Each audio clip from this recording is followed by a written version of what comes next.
When my fiancé started laughing in Arabic at his family dinner, mocking the foreign woman who couldn't understand a word they were saying, he had no idea I'd spent 8 years building an empire in Dubai and spoke Arabic fluently. By the time dessert was served, I'd already decided he would lose everything, starting with his job at my company on Monday morning. Before we jump back in, tell us where you're tuning in from. And if this story touches you, make sure you're subscribed, because tomorrow, I've saved something extra special for you. The powder room of the Al Rashid family villa was more opulent than most people's living rooms. Marble imported from Italy covered every surface. Gold fixtures gleamed under soft lighting. A crystal chandelier hung above the vanity where I now stood, gripping the edge of the counter, staring at my reflection and trying to remember how to breathe.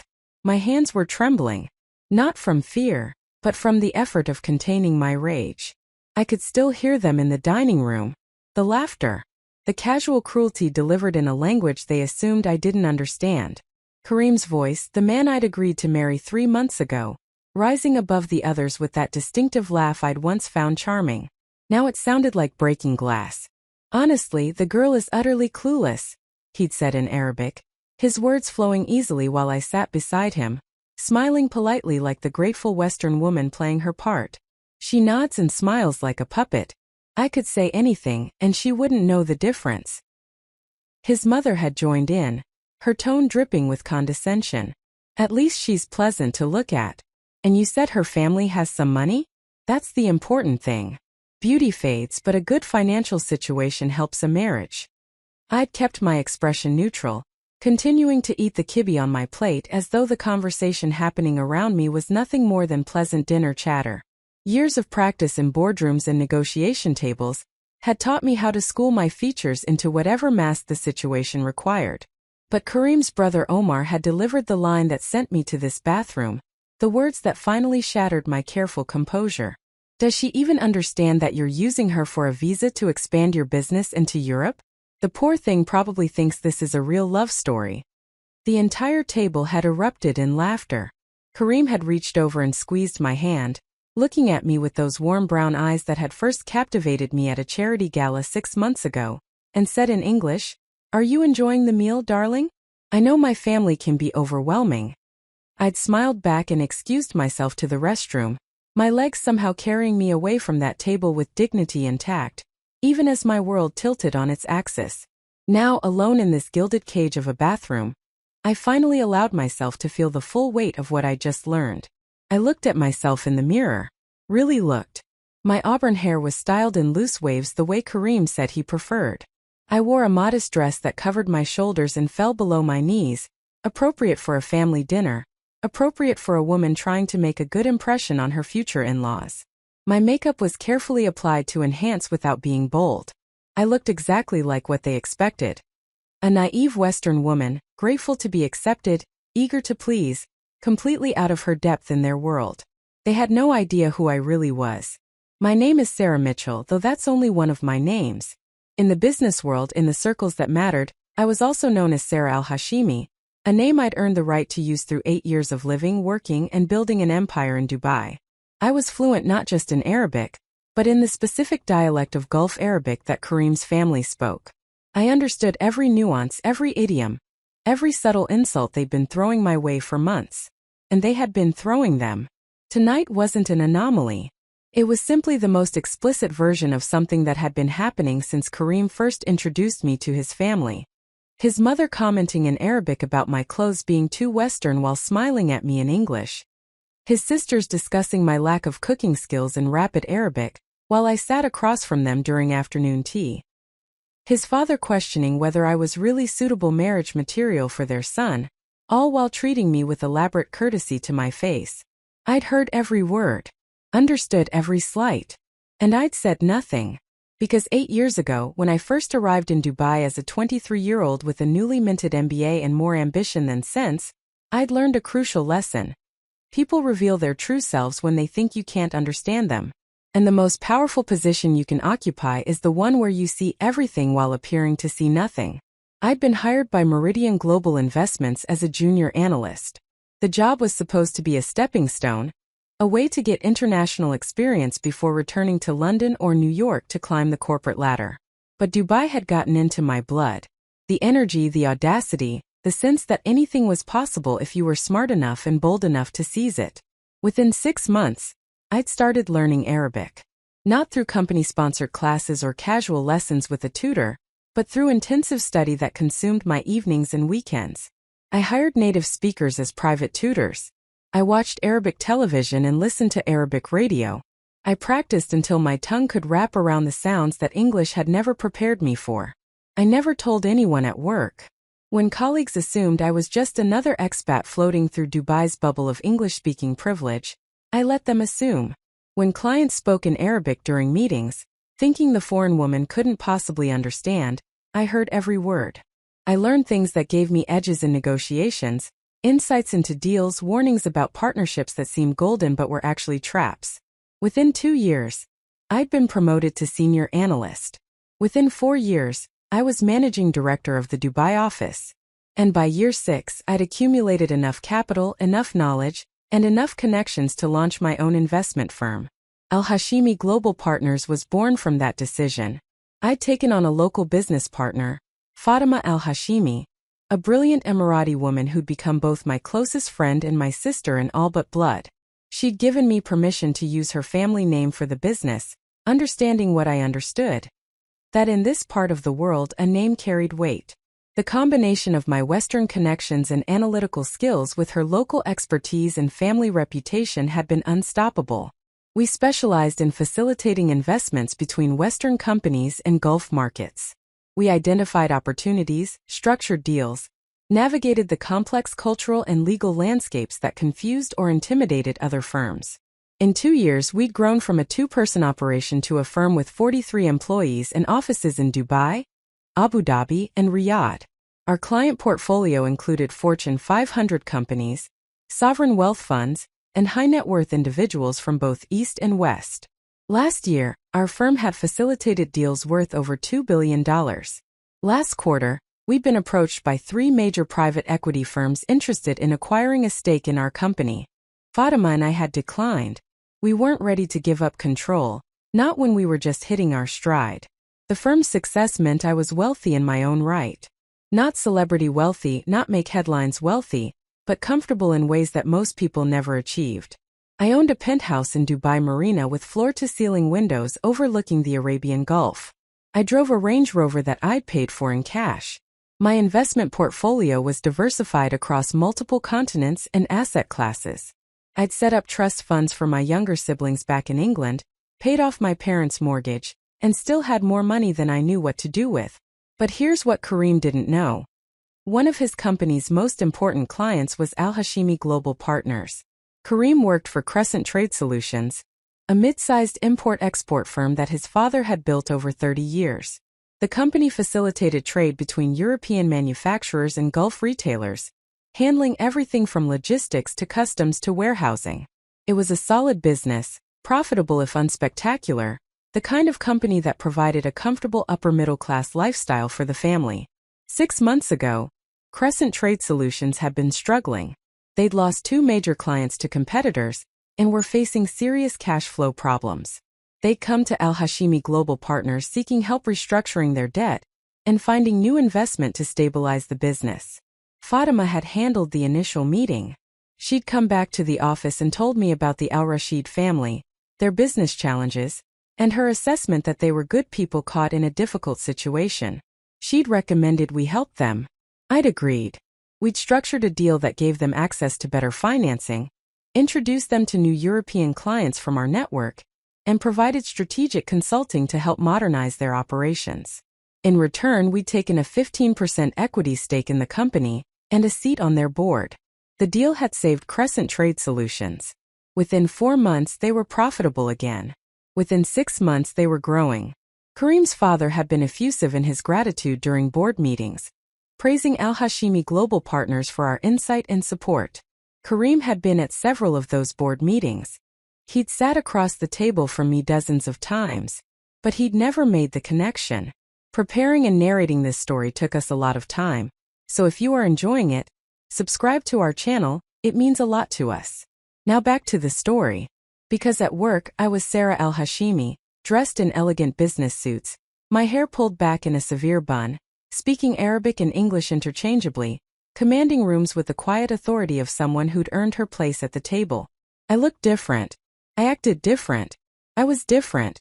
When I'd met Kareem at a charity gala 6 months ago, I'd been there as Sarah Mitchell, wearing a cocktail dress, my hair loose, speaking only English. He'd approached me at the bar, charming and attentive, and we'd talked for hours about everything except business. He'd told me he worked in import-export but had glossed over the details, more interested in talking about his passion for photography and his dream of traveling the world. I told him I worked as a consultant, vague enough to be true, specific enough to sound boring. He'd asked for my number. I'd given it to him. And despite every instinct screaming at me to be careful, to maintain distance, to protect myself the way I'd learned to protect myself after previous betrayals, I'd let myself hope that maybe this time would be different. I'd been testing him, I realized now. Not consciously, not with the elaborate planning I'd used in business, but testing him nonetheless. I'd wanted to see if he could love Sarah Mitchell, the woman without the impressive title and the business reputation. I'd wanted to know if someone could love me for myself, not for what I could do for them. He'd seemed perfect. Attentive without being smothering, interested in my thoughts and opinions, respectful of my boundaries. We dated for 3 months before he'd introduced me to his family, warning me that they were traditional and that I should dress modestly and be patient with cultural differences I might not understand. I'd played along. I'd worn modest clothes and smiled at his mother and sisters. I'd let his father dominate conversations while I listened attentively. I'd accepted his mother's barely concealed criticism of my cooking with good humor. I'd endured his sister's questions about my family's wealth and status with grace. And all the while I'd understood every Arabic word spoken in my presence. Every comment about my appearance, my manners, my suitability as a wife. Every discussion about my usefulness as a connection to Western business opportunities. Every calculation about what I could bring to the family beyond my pleasant face and apparently adequate family finances. 3 months ago, Kareem had proposed. We'd been on a yacht in the Arabian Gulf, the sunset painting the sky in shades of orange and pink, and he'd gotten down on one knee with a ring that must have cost 3 months of his salary. He'd told me I was the love of his life, that he wanted to build a future together, that he couldn't imagine his life without me. I'd said yes. Because despite everything I knew about protecting myself, despite all the warning signs I'd been trained to see in business, I'd wanted to believe in the fairy tale.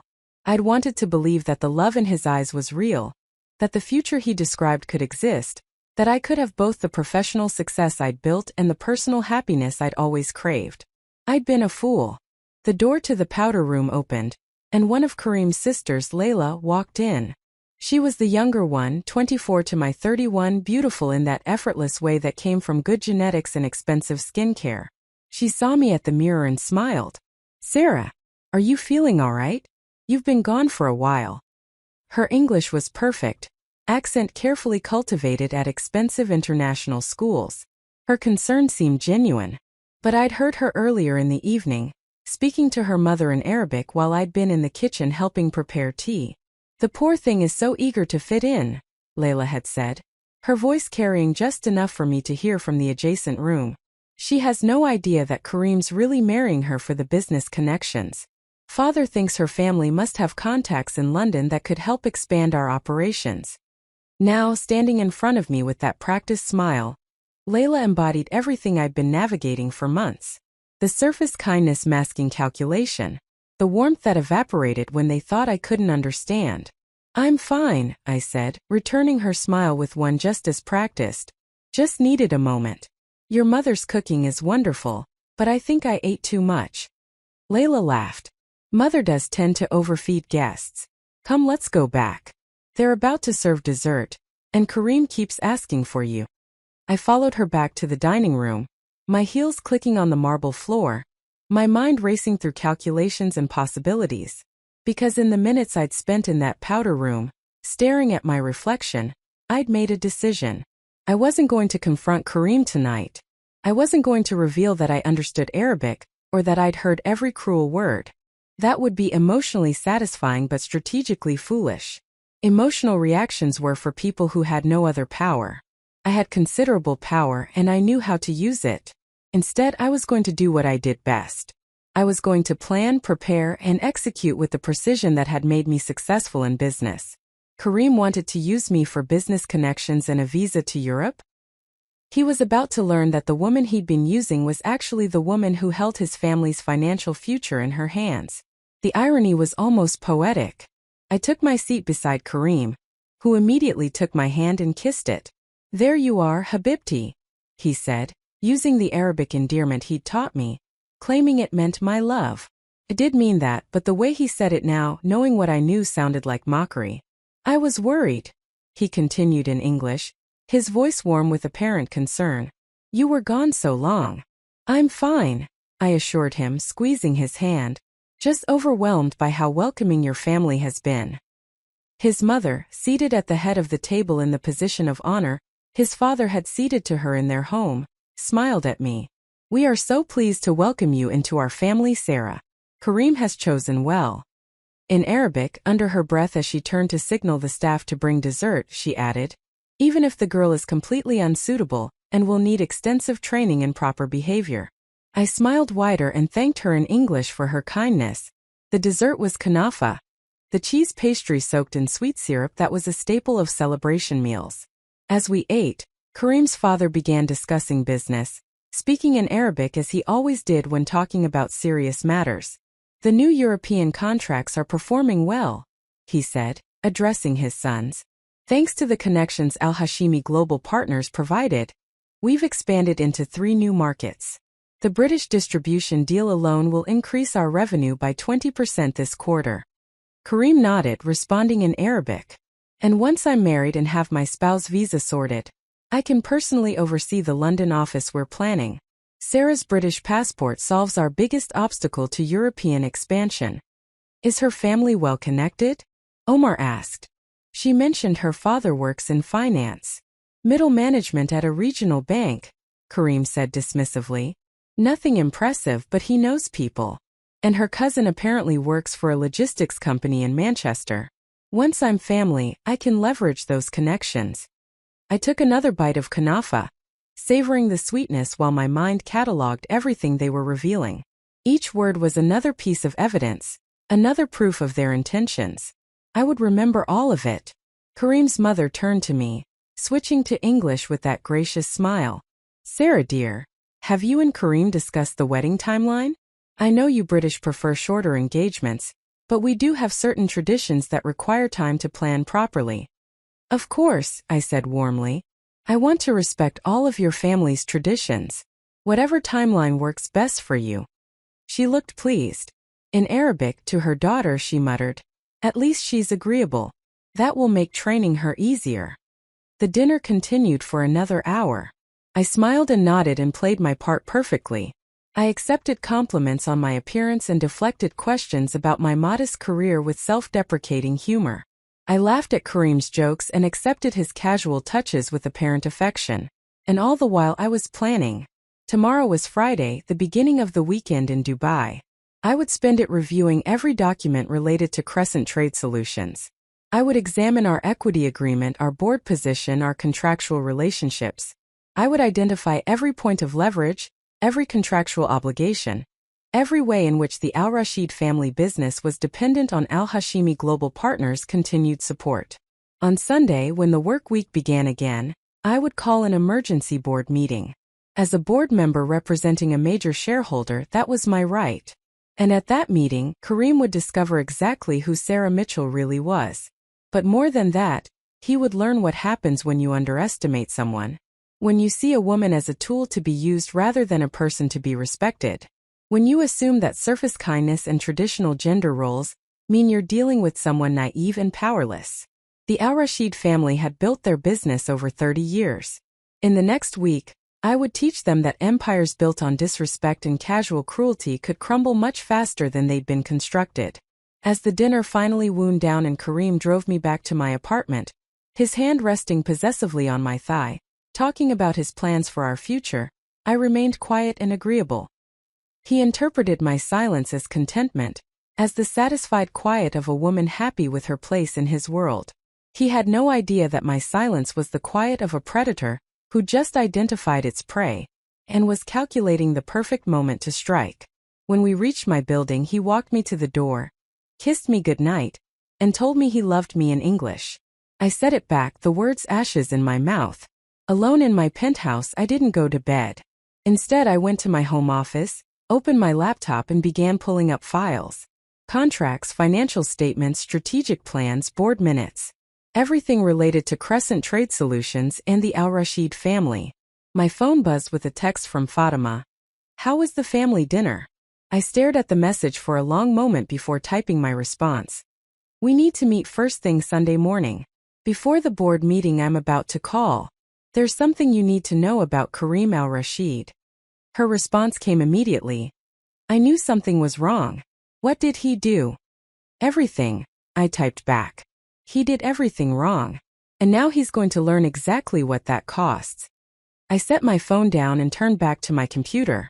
The city glowed beyond my windows, Dubai's skyline a monument to ambition and transformation. 8 years ago, I'd arrived here with nothing but my education and my determination. I'd built an empire in this city through intelligence, hard work, and the strategic understanding that real power came from seeing what others missed. Kareem had missed everything that mattered. And on Sunday morning, in the boardroom of his family's company, he would finally understand the truth. The woman he'd mocked in Arabic, the naive foreigner he'd planned to use and discard, was the same woman who held his family's financial future in her hands. And she'd understood every word he'd ever said. The sky was beginning to lighten over Dubai Marina when I finally closed my laptop. I had spent the entire night reviewing documents, making notes and constructing a strategy that would be both legally sound and devastatingly effective. My coffee had gone cold hours ago, but I barely noticed. This kind of focused intensity was familiar territory. It was how I had built everything I had achieved in this city. As I watched the sunrise paint the Gulf waters in shades of rose and gold, my mind drifted back to the beginning. To the young woman who had arrived in Dubai 8 years ago with 2 suitcases, a work visa, and dreams that everyone back home had called unrealistic. I needed to remember her now, needed to reconnect with the determination that had brought me from there to here. Because what I was about to do required not just strategic thinking, but the kind of courage that came from remembering every lesson I had learned the hard way. I had grown up in Manchester, the middle child of 3 in a thoroughly ordinary family. My father worked as a manager at a regional bank, exactly as I had told the Al-Rashid family, though they had no idea that his careful financial planning and lessons about money management had been my first education in how wealth actually worked. My mother was a teacher who had instilled in me a love of learning, and a belief that education was the only inheritance that truly mattered. We were comfortable but not wealthy, secure but not privileged. Everything I wanted I would have to earn myself.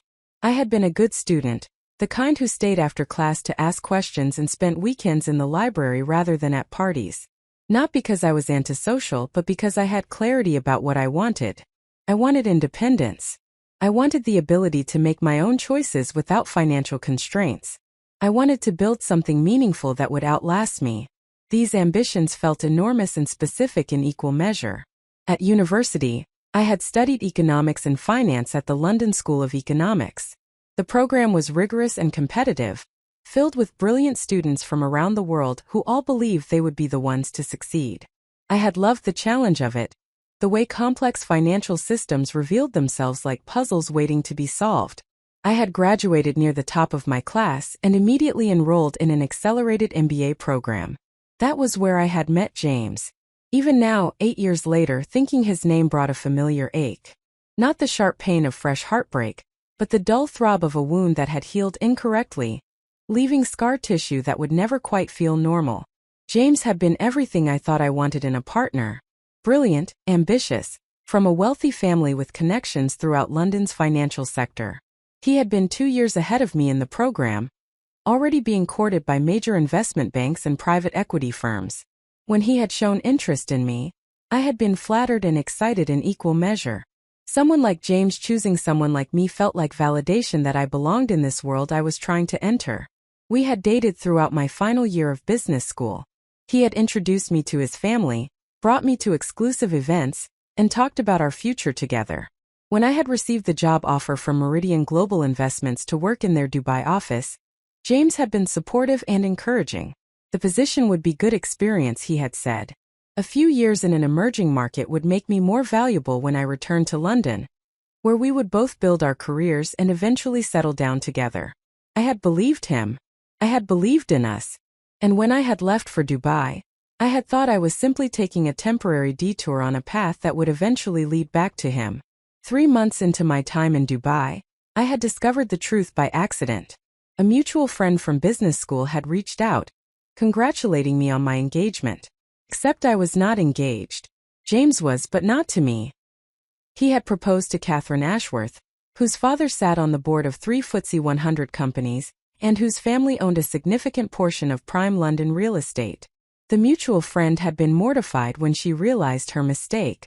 She had seen the engagement announcement in the society pages and had assumed I knew. How could I not know? Except that James had been very careful.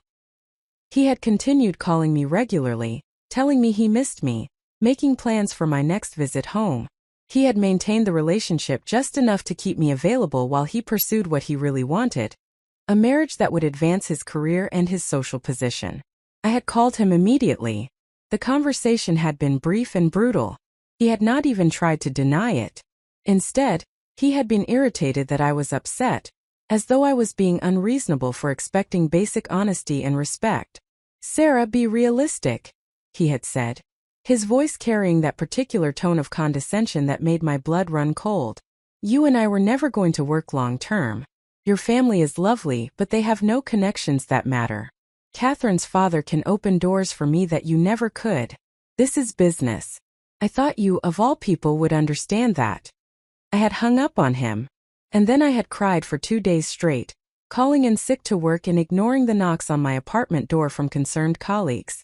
It was not just the betrayal that had devastated me, though that had been awful enough. It was the realization that he had never seen me as a full person. I had been a placeholder, someone acceptable to date while he waited for the right strategic marriage to present itself. My feelings, my plans, my belief in our future together, none of it had mattered because I had not been able to offer him the kind of social advancement he wanted. That experience had changed something fundamental in how I approached the world. I had learned that being smart and accomplished was not enough if you lacked the other forms of capital that people like James valued. I had learned that some people would always see relationships as transactions, evaluating partners based on what they could provide rather than who they were. And I had learned that being underestimated, while painful, could also be a form of protection and power if you knew how to use it. When I had finally emerged from my apartment and returned to work, I had made myself a promise. I would build my own empire. I would create my own connections and my own wealth. I would never again be in a position where my value was determined by my family's social standing or who I knew. And I would never again trust someone who claimed to love me without thoroughly vetting whether they loved me, or simply what they thought I could do for them. That promise had driven everything that followed. I had thrown myself into work with single-minded intensity. I had started learning Arabic not just as a professional skill, but as a way of understanding the culture and society I was now living in.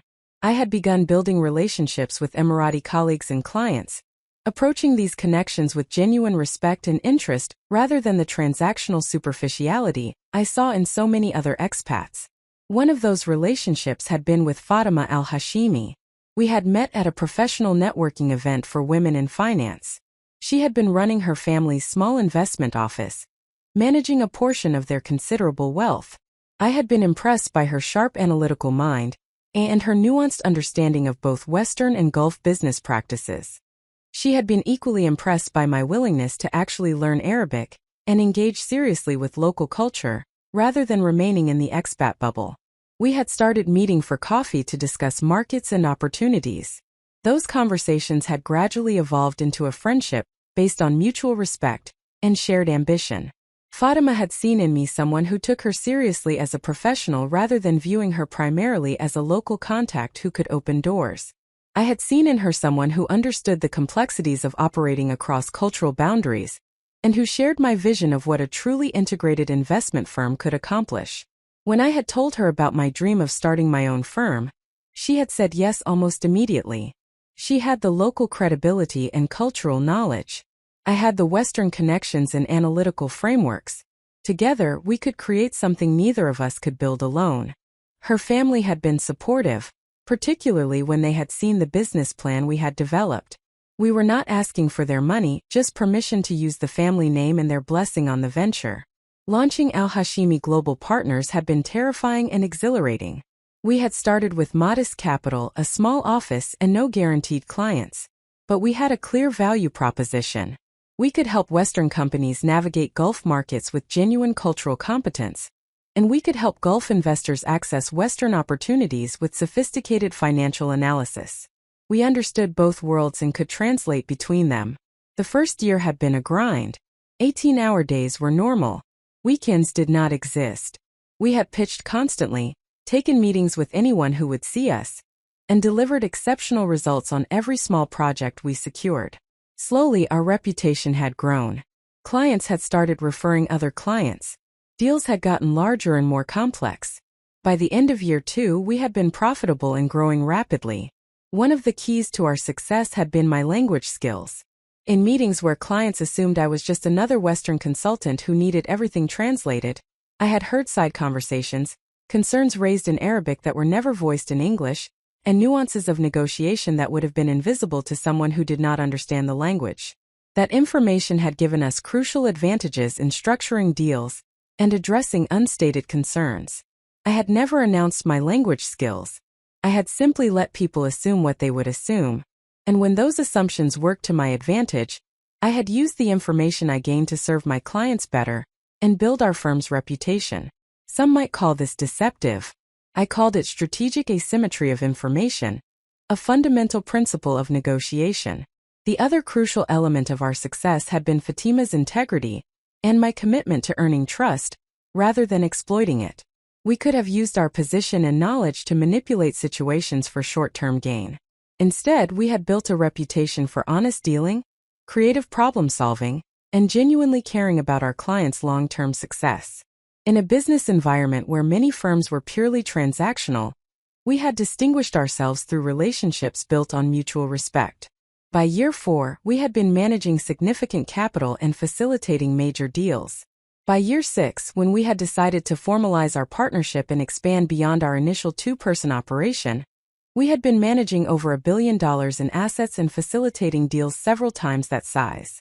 The firm's growth had made both Fatima and me wealthy in our own right, beyond what either of us had imagined when we started. But wealth had never been the only goal or even the primary one. What I had really wanted was the security and independence that wealth provided. The knowledge that I would never again be in James's position of needing connections or status from a partner because I had built my own. The confidence that came from knowing my professional reputation was based on competence and results rather than on who I was related to or who I had married. There had been other relationships after James, though I had approached them all with careful caution. I had dated a colleague at Meridian during my first year in Dubai. That relationship had ended when I had discovered he had been sharing details of our private conversations with other team members, treating our intimacy as social currency. I had dated an entrepreneur I had met through work during year 3. That relationship had ended when I had realized he was primarily interested in whether I could introduce him to potential investors, viewing me more as a networking opportunity than as a person. Each disappointment had reinforced the lessons I had learned from James. People often saw relationships as transactional. Being successful and independent made you a target for those who wanted to leverage your resources for their own benefit. And the safest approach was to maintain careful boundaries between your professional and personal lives, revealing your full capabilities and resources only to those who had proven they valued you for yourself, rather than for what you could provide. Which was why, when I had met Kareem 6 months ago, I had been so careful to separate my identities. Sarah Mitchell, the moderately successful consultant with the pleasant personality and the British passport, was someone a man could date without ulterior motives. If Kareem could love that version of me, then perhaps he could love the real me when I eventually revealed my full identity and accomplishments. It had been a test, I realized now. An elaborate, carefully constructed test to see if someone could love me without knowing about the wealth or the influence or the business empire. To see if I could finally have a relationship based on genuine affection rather than calculation. Kareem had failed that test spectacularly. Sitting in my office as the sun rose higher over Dubai, I felt the familiar ache of disappointment mixed with something sharper and more energizing. Anger, yes, but also a sense of clarity and purpose. This was not like discovering James's betrayal, when I had been young and relatively powerless, able to do nothing but cry and move on with my life. This time I had resources. I had leverage. I had the ability to ensure that there were consequences for treating someone as a means to an end, rather than as a human being worthy of respect. The phone on my desk rang. It was Fatima, calling earlier than I had expected. "I could not sleep after your message," she said without preamble. "What happened?" I told her everything. The family dinner, the conversations in Arabic, the casual cruelty and calculated manipulation. As I spoke, I heard her sharp intake of breath, the muttered curse in Arabic, and finally a long silence. "Sarah, I am so sorry," she said finally, her voice tight with anger. "I recommended we help his family's business. I brought them to you. If I had known what kind of man he was, I never would have suggested the deal." "You could not have known," I assured her. "He was careful. And honestly, if we had not done the deal with Crescent Trade Solutions, I might have married him without ever discovering his real intentions. At least this way I found out before making that mistake." "What do you want to do?" Fatima asked. "I want to call an emergency board meeting for Sunday," I said. "I want Kareem present in that room when I reveal exactly who Sarah Mitchell really is. I want him to understand in the most concrete possible way that the woman he mocked and planned to use is actually the woman who holds his family's financial future in her hands." "You want to terminate our relationship with Crescent Trade Solutions," Fatima said slowly. "You want to exercise the clauses that allow us to exit the investment." "I want to consider all our options," I said carefully. "But yes, I want Kareem to know that his behavior has consequences. That treating people as tools to be manipulated and discarded is not just morally wrong but strategically foolish. And I want everyone in that boardroom to understand that underestimating someone based on their gender, their nationality, or their apparent lack of power is a mistake that can cost you everything you have built." There was a pause. Then Fatima said quietly, "This is not just about Kareem, is it? This is about James and everyone else who looked at you and saw only what they could take rather than who you are." She knew me too well. We had built a business together, yes, but we had also built a friendship based on understanding each other's experiences navigating worlds that often undervalued women who refused to be limited by others' expectations. "Maybe," I admitted. "But it is also about justice. About drawing a line and saying that this behavior is unacceptable and will not be tolerated. About using the power we have built to protect not just ourselves but potentially others." You heard what I heard at that dinner table. The way they talked about me was not unique or special. That is how they view women generally, how they view foreigners, how they view anyone they think they can use. If Kareem faces no consequences, he will do this to someone else.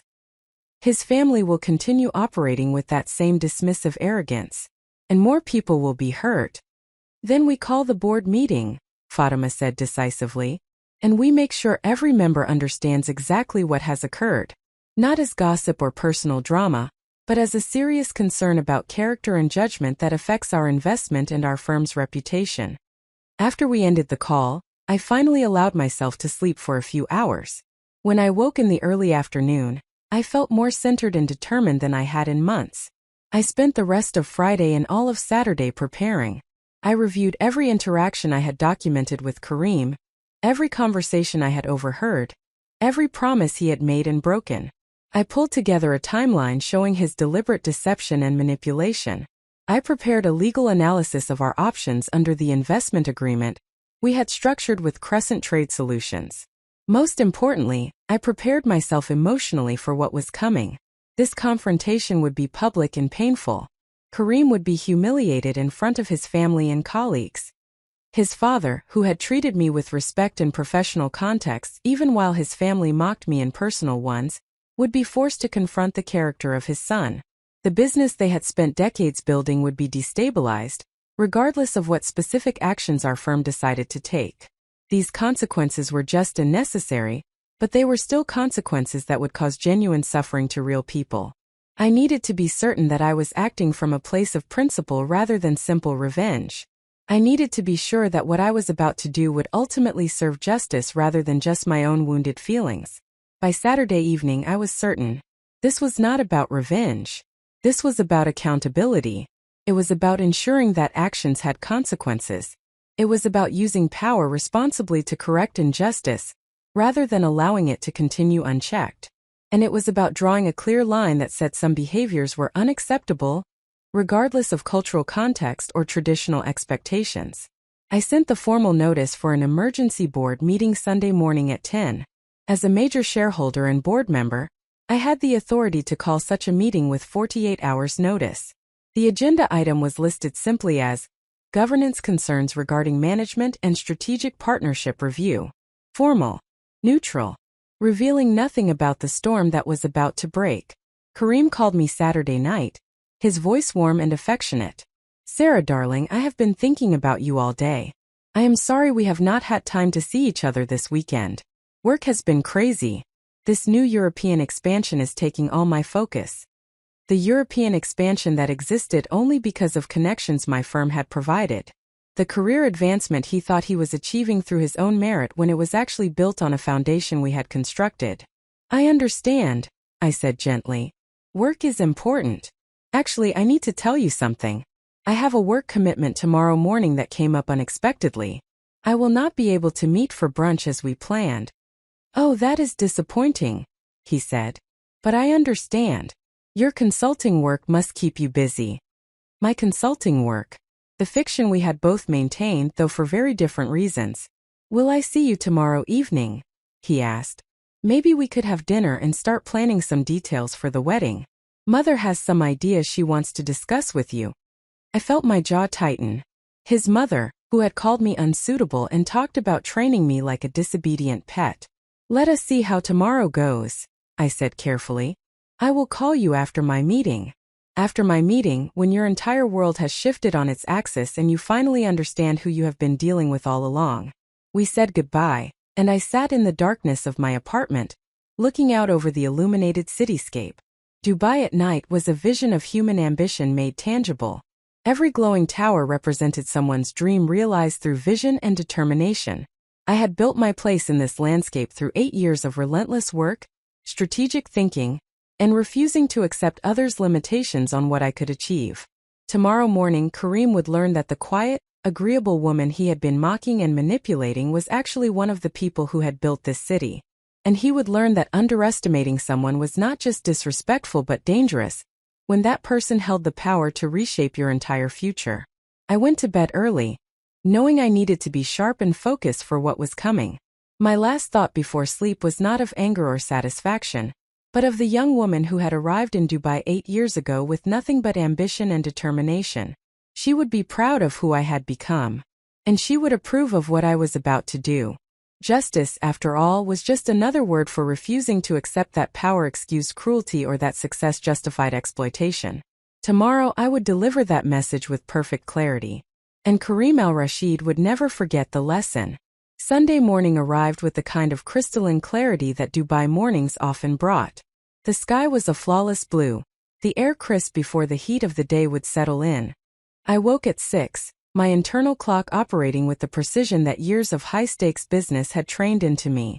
This was the day everything would change, and my body understood that truth even before my conscious mind had fully engaged with the reality of what I was about to do. I went through my morning routine with deliberate care. This was not the time for rushing or cutting corners. Every detail mattered. I showered and dried my hair, then styled it in the sleek, professional manner that I wore for important board meetings. This was not the loose, casual style that Sarah Mitchell, the modest consultant, typically wore. This was the severe, elegant look of Sarah Al-Hashimi, the CEO who commanded boardrooms and negotiated billion-dollar deals. My makeup was equally calculated. Nothing excessive, nothing that could be dismissed as trying too hard, but expertly applied to project confidence and authority. I had learned over years of professional practice that appearance was a language, and every choice communicated something about who you were and how you expected to be treated.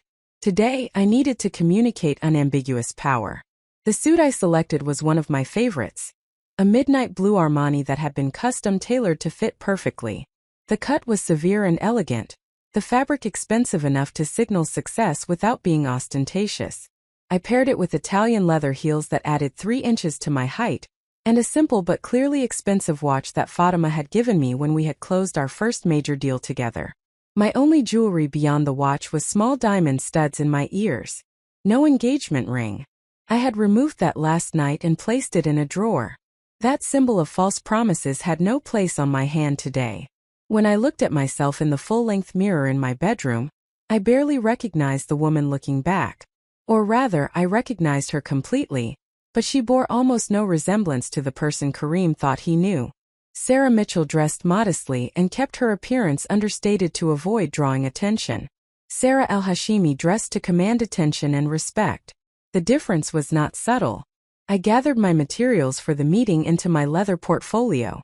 I had prepared multiple documents the night before, each one carefully organized and indexed. There was a complete timeline of my relationship with Kareem, documenting every significant interaction and promise.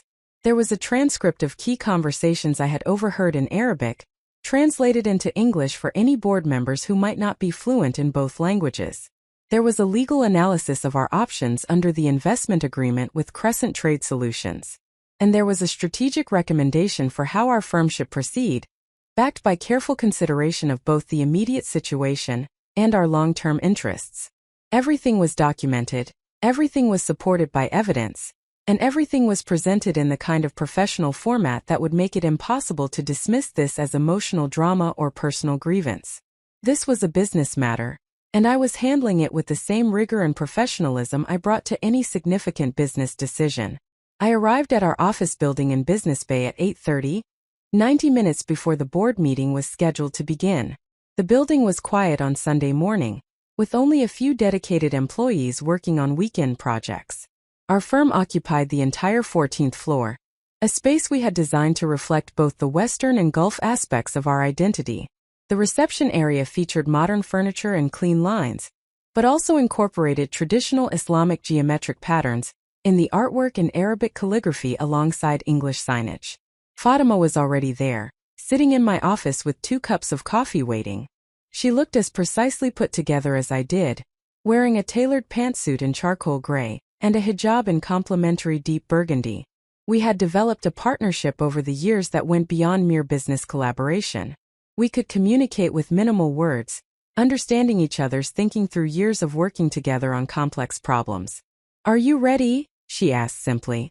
"I am ready," I confirmed, taking one of the coffee cups and settling into the chair across from her rather than behind my desk. For the next hour, we needed to be equals planning strategy together, not CEO and partner in a hierarchical relationship. "I reviewed all of your materials last night," Fatima said. "The documentation is thorough. The legal analysis is sound. The strategic recommendation balances our business interests with appropriate consequences for unacceptable behavior. No one will be able to argue that this is simply emotional retaliation." "That was the goal," I said. "If we are going to take action, it needs to be defensible on professional grounds. Personal feelings cannot be the basis for business decisions, even when those personal feelings are entirely justified." "Walk me through exactly how you want this meeting to proceed," Fatima said. "The board members will arrive expecting a routine governance discussion. Kareem will be there as an employee and family representative of our investment partner. His father will likely be there as the CEO of Crescent Trade Solutions. How do you want to structure the revelation?" I had been thinking about this choreography for 2 days. The order of information, the pacing of revelations, the way each piece of evidence would build on the previous piece to create an undeniable narrative. This was not about creating drama for its own sake. This was about ensuring that everyone in that room understood the full scope of what had occurred and why it mattered. "I will open the meeting by thanking everyone for making time on short notice," I began.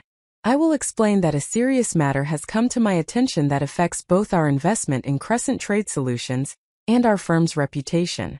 That establishes the professional frame before anyone can dismiss this as personal." Fatima nodded, following my logic. "Then I will reveal my identity," I continued. "I will explain that for the past 6 months, I have been in a personal relationship with Kareem Al-Rashid under the name Sarah Mitchell, deliberately keeping my professional identity separate to maintain appropriate boundaries between business and personal matters. That explains the dual identity without making it seem deceptive." And then you present the evidence of his behavior? Fatima asked. Not immediately, I said. First, I need to explain why the separation of identities matters. I will talk about the importance of knowing whether someone values you for yourself or for what you can provide. I will frame this as a broader principle about integrity in relationships and business dealings. Only after establishing that framework do I present the specific evidence of Kareem's behavior and intentions. You are making it about principles rather than personalities, Fatima observed. That is smart. It prevents Kareem from making this about you being vindictive or emotional. Instead, he becomes an example of a larger issue about character and integrity. Exactly, I confirmed. And once the evidence is presented, I will open the floor for questions and discussion. I want the board members to have the opportunity to process the information and ask for clarification. I want Kareem to have the chance to respond, though I suspect his response will only confirm the accuracy of what I have presented. And then we discuss our options as an investment firm, Fatima said. Whether to maintain our current relationship with Crescent Trade Solutions, restructure the terms of our investment, or exercise our exit rights under the agreement. I have a recommendation, I said, but I think it is important that the board consider multiple options. This decision affects not just Kareem but his entire family and all the employees of their company. We need to be thoughtful about proportionality and consequences. Fatima studied me carefully. You are being remarkably measured about this. Many people in your position would simply want to destroy him and his family's business completely. You have the power to do that. I have the power to do that, I agreed. Which is precisely why I need to be measured. Power without restraint is tyranny. Justice requires proportionality. I want Kareem to face appropriate consequences for his behavior, but I do not want to cause unnecessary harm to people who were not directly involved in his deception. His father, whatever his flaws as a parent, has always dealt with our firm professionally. The employees of Crescent Trade Solutions did nothing wrong. They do not deserve to lose their livelihoods because of Kareem's behavior. So what is your recommendation? Fatima asked. I am recommending that we restructure our relationship with Crescent Trade Solutions, I said. We maintain our investment and our board seat, which protects the business and the employees. But we require the immediate removal of Kareem from any client-facing role and any position where he represents the company to external parties. We make it clear that his continued employment is contingent on his father's decision, but that our firm cannot work with him in any capacity where trust and integrity are required. Essentially, we are allowing the family to handle the internal consequences while we protect our business interests and send a clear message about acceptable behavior. That is more generous than he deserves, Fatima said quietly. Perhaps, I acknowledged. But generosity from a position of power is strength. Excessive punishment from a position of power is cruelty. I want to be strong, not cruel. And I want everyone in that room to understand that having the power to destroy someone and choosing not to exercise that power completely is its own form of authority. We spent the next hour reviewing the meeting materials and anticipating potential responses and questions. By 9:45, other board members were beginning to arrive. Our board consisted of 5 people in total. Fatima and I represented our firm and our majority stake in our own company. We had 2 independent board members, both experienced businesspeople with deep knowledge of Gulf markets, who provided external perspective and governance oversight. And we had 1 seat reserved for representatives of major investment partners or clients, which currently rotated among several of our largest relationships.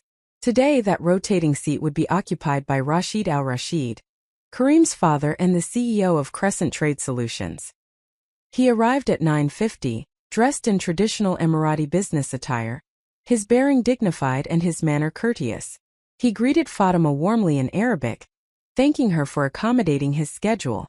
When he turned to me, his expression was professionally pleasant, showing no recognition beyond the polite acknowledgement of a business associate he had seen at multiple board meetings. Ms. Al-Hashimi, he said in English, extending his hand. Thank you for calling this meeting. The agenda mentioned governance concerns. I hope everything is well with our partnership. We will discuss everything shortly, I said, shaking his hand firmly. I appreciate you making time on short notice. Is your son Kareem joining us? The agenda items will require his presence. He is parking the car, Rashid said. He should be up momentarily. He was surprised to be included in a board meeting, but I explained that as our Director of European Expansion, he should be present for any significant governance discussions. Director of European Expansion, a title that sounded impressive but meant very little, since the European expansion existed only because of connections and contracts that my firm had provided. Karim had been given credit for work that others had done, allowed to believe he was succeeding through his own merit when the reality was far more complex. The elevator chimed, and Karim stepped out into our reception area. He was dressed in an expensive suit, his hair perfectly styled, his expression confident and relaxed. He looked like a man who believed he was exactly where he belonged, ascending in his career through talent and hard work, engaged to a woman who adored him, positioned for a future of success and prosperity. He saw his father first and moved to greet him. Then his gaze swept the reception area, taking in the other board members who had arrived. And then his eyes landed on me, standing near the entrance to the boardroom in my tailored Armani suit, my hair styled severely, my entire bearing radiating the authority of someone who owned this space and everything in it. I watched the confusion cross his face. For a moment he seemed to think I was someone who resembled his fiancée, some strange coincidence of appearance. Then recognition began to dawn, incomplete and uncertain. The Sarah he knew did not dress like this, did not carry herself like this, did not exist in this professional context at all. The cognitive dissonance was visible in his expression, his mind trying to reconcile two completely different versions of the same person. "Sarah," he said uncertainly, taking a step toward me. "What are you doing here? Did you have a meeting in this building?" His father turned to look at him, then at me, his own confusion evident. "Good morning, Karim," I said calmly, my voice carrying the professional tone I used in business contexts. "Thank you for joining us. Please everyone, let us move into the boardroom. We have important matters to discuss." I turned and walked into the boardroom without waiting for a response, knowing that everyone would follow. This was my firm, my office, my meeting. I was setting the tone and the pace, and everyone else would adjust to my rhythm. The boardroom was designed to impress. Floor-to-ceiling windows offered panoramic views of Dubai's business district. The conference table was custom-made from dark wood, large enough to seat 12 comfortably. The chairs were ergonomically designed leather, the kind of quality that communicated success without ostentation. At each seat, I had placed a leather portfolio containing the meeting materials. I took my position at the head of the table, the CEO's chair that was unmistakably the seat of authority in this room. Fatima sat to my right, her position as co-founder and partner clearly established. The other board members took their customary seats. Rashid al-Rashid sat across from Fatima, his expression professional but watchful. And Karim, still looking confused and uncertain, took the last remaining seat, at the far end of the table from me. The positioning was not accidental. In this room, in this context, I was at the head and he was at the periphery. The physical arrangement mirrored the power dynamic that he was only beginning to understand. "Thank you all for making time on short notice for this emergency board meeting." I began, my voice steady and clear. "I realize that Sunday morning is not ideal, but the matters we need to discuss are time-sensitive and significant. Before we begin with the specific issues, I need to provide some context that will help everyone understand why this meeting was necessary." I paused, making eye contact with each board member in turn, establishing presence, ensuring attention, demonstrating control. "For the past 6 months," I continued, "I have been in a personal relationship with Karim al-Rashid, who is present at this meeting as a representative of Crescent Trade Solutions, one of our firm's significant investment partners. During this relationship, I chose to keep my professional identity separate from my personal identity. In my personal life, I have been known to Karim and his family as Sarah Mitchell, a British consultant working in Dubai. I deliberately did not reveal my role as CEO of Al Hashimi Global Partners or my professional relationship with his family's company." The room was completely silent. Rashid's face had gone pale. Karim looked as though someone had struck him, his mouth slightly open, his eyes wide with shock. "I made this choice," I continued, my tone remaining measured and professional, "because I wanted to know whether someone could value me for myself, separate from my professional accomplishments and business relationships. I wanted to understand whether I could be loved as a person rather than as a collection of useful connections and resources. This is a choice that many people in positions of power and influence have to make. We have to determine whether the people in our lives are there because of who we are or because of what we can provide. I opened my portfolio and removed the first document, a simple timeline printed on our firm's letterhead.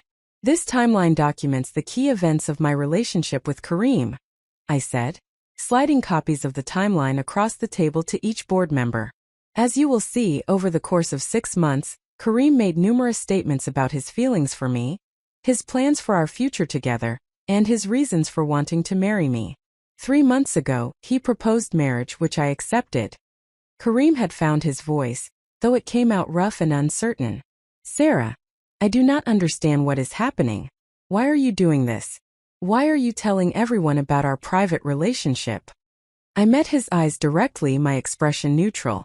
I am telling everyone about our relationship, Kareem, because it is directly relevant to our business relationship with your family's company. And I am doing it now because yesterday evening at a family dinner at your home, I learned something that fundamentally changes both our personal relationship and our professional assessment of your character and judgment. I removed the second document from my portfolio, this one several pages long. This is a transcript of conversations that occurred at your family's dinner on Friday evening. Conversations that were conducted in Arabic, under the assumption that I could not understand what was being said. Rashid's hand, reaching for his water glass, froze in midair. Kareem's face, already pale, went completely white. As it happens, I said, my voice still calm and measured, I am fluent in Gulf Arabic. I have been fluent for approximately 7 years. I speak, read, and write Arabic at a professional level. I have conducted business negotiations in Arabic, reviewed Arabic language contracts, and built relationships with Arabic-speaking clients and partners throughout my time in Dubai. This is public information that anyone who worked with our firm professionally would know. But Kareem never asked about my language skills, and I never volunteered the information in our personal relationship. I distributed the transcript, watching as each board member began to read. The document was professionally formatted, with the original Arabic on the left side of the page and English translation on the right. Each statement was attributed to the speaker and timestamped to the extent possible based on my memory of the dinner's progression. As you will see, I continued, the conversations documented here reveal several significant facts. First, that Kareem pursued a relationship with me primarily because he believed I could provide business connections and assist with obtaining a spouse visa for European business expansion. Second, that he and his family viewed me as naive and easy to manipulate because of my apparent inability to understand Arabic. Third, that he made numerous disparaging comments about me in Arabic while presenting a completely different demeanor in English. And fourth, that he has consistently misrepresented his feelings and intentions throughout our relationship. The room was silent except for the rustle of pages as board members read through the transcript. I could see Rashid's face growing darker as he read his own words and those of his son. I could see Kareem shrinking in his chair. His earlier confidence completely evaporated. One of our independent board members, Abdullah Hassan, looked up from the transcript with an expression of deep disapproval. These statements, if accurate, represent a fundamental breach of integrity. The level of calculation and manipulation documented here is deeply concerning. The statements are accurate, I said simply. I understand that this is my word against theirs, which is why I have also prepared additional supporting documentation. Over the past 6 months, I have documented numerous instances where Kareem's behavior and statements revealed a pattern consistent with what is captured in this transcript. Instances where he borrowed money with no intention of repayment. Instances where he misrepresented his own professional accomplishments and credentials. Instances where he specifically referenced my usefulness for business purposes in contexts where he thought no one would report back to me. I distributed a third document, this one a detailed accounting of financial transactions, documented lies, and corroborating evidence from third parties. Everything was organized, indexed, and supported by bank statements, text messages, and witness accounts. Kareem had finally found his full voice, and it came out angry and defensive. This is insane. You are crazy. You spied on me for 6 months. You lied about who you were. You manipulated me into this relationship just so you could destroy me. This is psychotic behavior. I looked at him calmly, refusing to match his emotional escalation. I did not lie about who I was, Kareem. I simply did not reveal every aspect of my professional life, which is a choice many people make in personal relationships. I never misrepresented my feelings or my intentions. I never manipulated you into doing anything you did not want to do. I never borrowed money under false pretenses or pursued this relationship for strategic advantage. You tricked me, he insisted, his voice rising. You let me think you were someone you were not. I let you reveal who you actually were, I corrected. I gave you every opportunity to be honest, to be genuine, to treat me with respect regardless of what you thought I could offer you. You failed that test repeatedly and deliberately. You chose to mock me in a language you thought I could not understand. You chose to pursue this relationship primarily for business advantage. You chose to lie about your feelings and your intentions. Those were your choices, not mine. Rashid had been reading through all the documents with increasing dismay. Now he looked up at his son, his expression a mixture of anger and deep disappointment. Is this true? He asked Kareem in Arabic. Did you say these things about her? Did you pursue this relationship primarily for business reasons? Kareem responded in Arabic, apparently forgetting in his agitation that I understood every word. Father, you do not understand. You said yourself that we needed better European connections. You told me to cultivate relationships that could help the business. I was doing what you trained me to do. I trained you to build professional relationships with integrity, Rashid said, his voice hard. I never trained you to manipulate women or to mock someone in a language you thought they could not understand. This is disgraceful. He turned to me, switching back to English, his face grave. Ms. Al-Hashimi, I apologize on behalf of my family. This behavior is unacceptable. I am deeply ashamed. Your apology is appreciated, I said quietly, and I want to be clear that my concerns are specifically about Kareem's behavior and judgment, not about your company or the majority of your family. You have always dealt with our firm professionally and with integrity. This meeting is not about punishing everyone associated with Crescent Trade Solutions. It is about addressing a specific problem and determining the appropriate response. I looked around the table at all the board members, which brings us to the substance of why I called this emergency meeting. We need to discuss how this situation affects our investment in and relationship with Crescent Trade Solutions, and we need to make decisions about how to proceed in a way that protects our firm's interests and reputation while being fair to all parties involved. The meeting had only just begun, but already everything had changed. Kareem now understood exactly who he had been dealing with. His father understood the character flaws in his son that had created this situation. And every person in that room understood that Sarah Mitchell and Sarah Al-Hashimi were the same person, and that person was not someone to be underestimated or dismissed. The revelation was complete. Now came the reckoning. The silence that followed my last statement stretched for what felt like minutes but was probably only seconds. I could see each board member processing the information, their minds working through the implications not just for this specific situation but for everything they thought they knew about professional relationships, personal integrity, and the intersection between the two. Abdullah Hassan was the first to speak, his voice measured and thoughtful. Ms. Al-Hashimi, I appreciate the thoroughness of your documentation and the professional manner in which you have presented this situation. However, I need to understand the full scope of what occurred before we can discuss appropriate responses. You mentioned that you have been documenting instances of concerning behavior for 6 months. Can you walk us through what prompted you to begin this documentation, and what your observations revealed over time? This was the question I had been expecting, and it was the right question.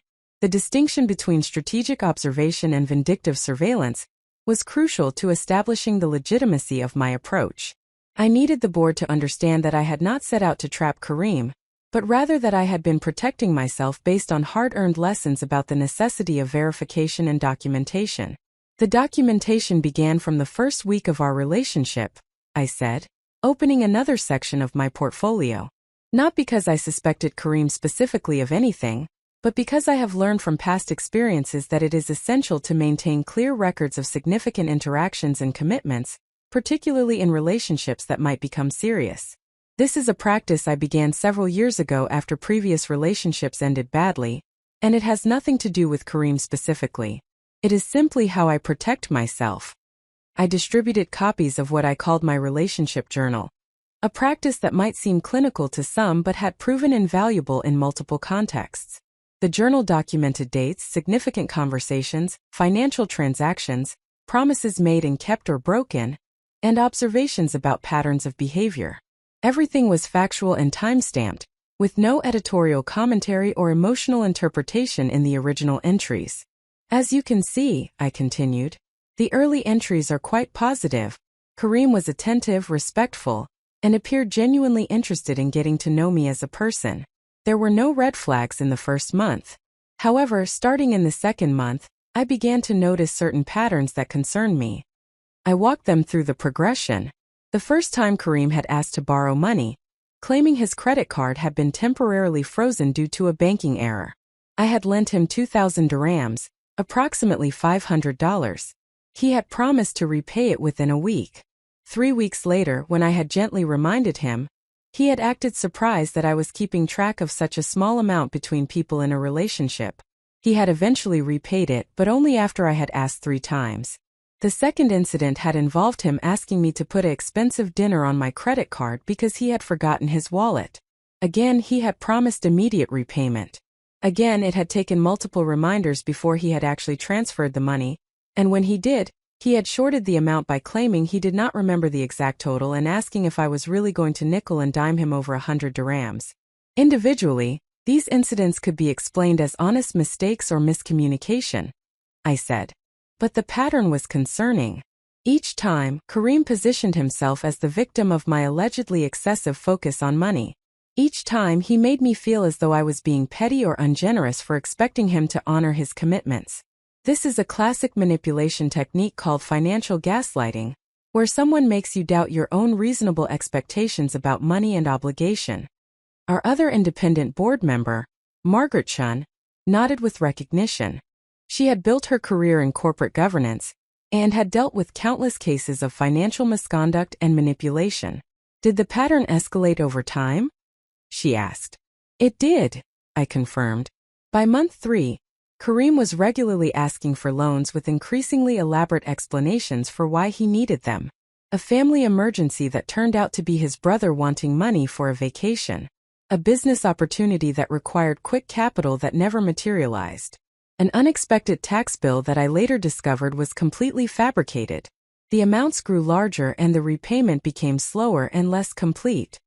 I provided a financial accounting that showed total loans of approximately 38,000 dirhams over 6 months, with only about half that amount repaid. The documentation included bank transfers, text message exchanges, and a detailed ledger of every transaction. But the financial manipulation was only one pattern, I continued. I also began to notice discrepancies in how Kareem presented himself and his accomplishments. He told me he had been the primary architect of several major deals at Crescent Trade Solutions. When I discreetly verified these claims through professional contacts, I learned that his role in those deals had been minimal or non-existent. He claimed to have an MBA from a prestigious European business school. When I checked, I found that he had taken a 3-week executive education course at that school, but had never completed a degree program. He told me he spoke 4 languages fluently. In reality, he had basic conversational skills in 2 languages beyond Arabic and English. Kareem had been sitting silently, his face growing darker as I systematically dismantled the image he had constructed of himself. Now he could no longer contain his anger.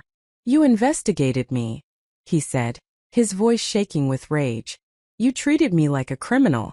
You checked up on everything I told you like you were some kind of detective. What kind of person does that to someone they claim to love?" I turned to face him directly, my expression calm despite the intensity of his anger. "The kind of person who has learned that trust must be earned and verified, Kareem. The kind of person who has been betrayed before and refuses to be betrayed again. The kind of person who understands that love without honesty is not actually love at all.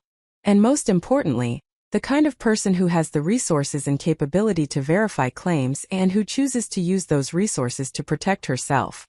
"This is exactly what I mean," Kareem said, turning to appeal to the other board members. She has been playing games from the beginning. She set up this elaborate test that no one could possibly pass. She was looking for reasons to mistrust me, and she found them because she was determined to find them. This whole thing is a setup." Rashid turned to his son, his voice hard. "Kareem, be silent. You are making this worse." But Kareem would not be silenced. 6 months of believing he was in control, of thinking he was successfully manipulating a naive woman, had created a sense of confidence that was now crumbling into desperate defensiveness. "No, father, you do not understand," Kareem continued in Arabic, apparently still not fully processing that I understood every word. "This woman is dangerous. She has been manipulating all of us. She infiltrated our family under false pretenses. She has been gathering information to use against us. This is corporate espionage disguised as a relationship."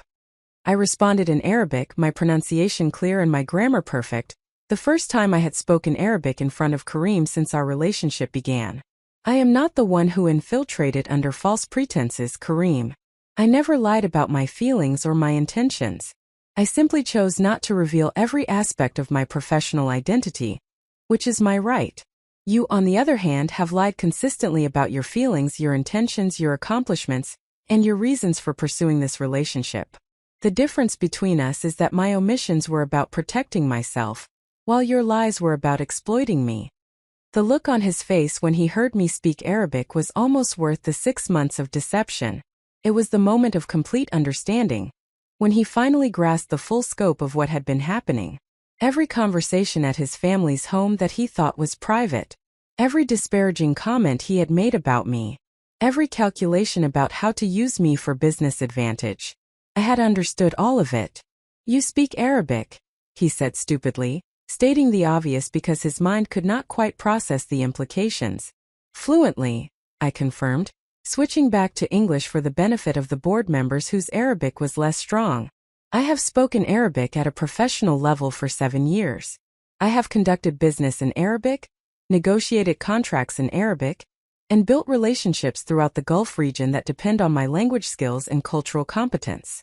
This is not a secret to anyone who knows me professionally. It was only a secret to you because you never asked and never bothered to learn anything real about me beyond what you needed to know to execute your plan." Margaret Chun had been reading through the relationship journal with close attention. Now she looked up with an expression of professional interest rather than personal judgment. "Ms. Al-Hashimi, I want to understand your decision-making process here. At what point did you definitively conclude that Kareem's intentions were not genuine? And what prompted you to continue the relationship after reaching that conclusion rather than simply ending it immediately?" This was the more difficult question, the one that required me to acknowledge the complexity of my own motivations and choices. I could not simply position myself as a victim who had been forced into this situation.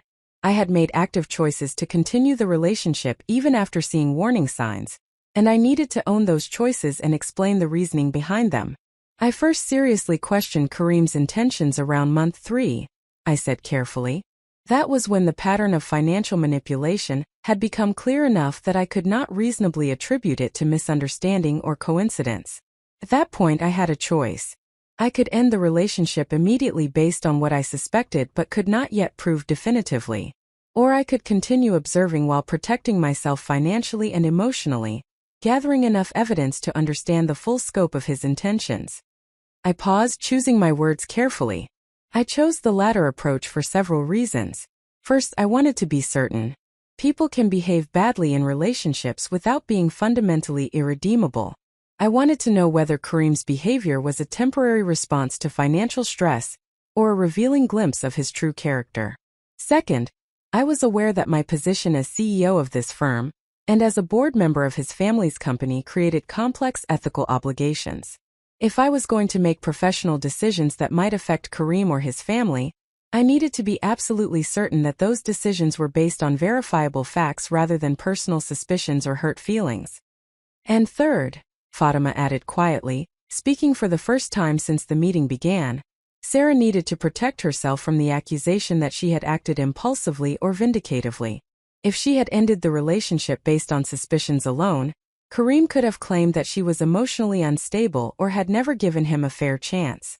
By documenting everything thoroughly over an extended period, Sarah ensured that her eventual conclusions would be based on undeniable evidence rather than subjective interpretation. I nodded, grateful for her support and her understanding of the impossible position I had been in. There is also a fourth reason, I added. I wanted to understand how far this would go. I wanted to know whether Kareem would eventually reveal his true self and intentions, or whether he would maintain the deception indefinitely. That knowledge felt important not just for this specific situation but for understanding how people operate when they think they have successfully deceived someone. Abdullah Hassan leaned back in his chair, his expression thoughtful. So you were conducting what amounts to a long-term character assessment, observing behavior patterns under different circumstances to develop a comprehensive understanding of who Kareem actually is rather than who he presents himself to be. That is an accurate description, I agreed. In business, we conduct due diligence before making significant investments or entering into major partnerships. We verify claims, check references, and observe patterns of behavior over time. I was applying the same principles to a personal relationship that had the potential to become a lifelong commitment. Some might call that calculating or cold.